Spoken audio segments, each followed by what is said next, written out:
నమస్తే అండి. నూనెతో నోట్లో వేస్తే కరిగిపోయే మైసూర్పాక్ రెసిపీ చూద్దాం. ఒక కప్పు శనగపిండిని జల్లెడ పట్టి తీసుకొని పక్కన ఉంచండి. ఒక కప్పు శనగపిండికి 2 కప్పుల ఆయిల్ వేసుకొని వేడి చేసుకోండి. పిండి క్వాలిటీ బట్టి ఆయిల్ పడుతుంది కాబట్టి 2 కప్పుల వరకు వేడి చేసుకోండి. స్టవ్ పై ప్యాన్ పెట్టుకొని 1.5 కప్పుల చక్కెర వేసుకోండి. 1/4 కప్పు వాటర్ వేసుకొని బాగా కలపండి.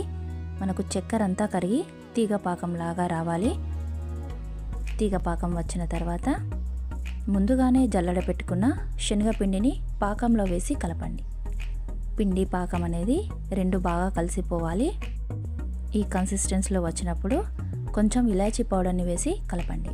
నూనె బాగా వేడిగా ఉండాలి.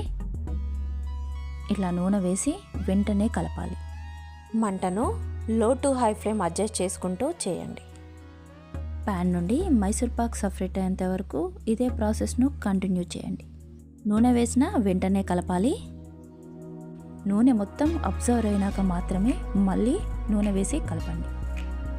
ఇట్లా అంతా కలుపుతూ ఉంటే మనకు ప్యాన్ నుండి మైసూర్పాక్ అనేది సపరేట్ అవుతుంది. అంతవరకు మీరు నూనెను వేస్తూ కలుపుతూ ఉండండి.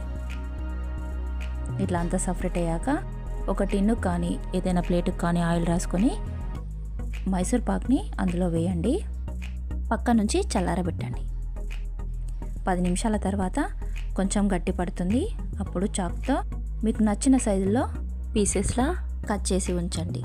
మొత్తం చల్లారిన తర్వాత మైసూర్పాక్ అనేది గట్టి పడుతుంది.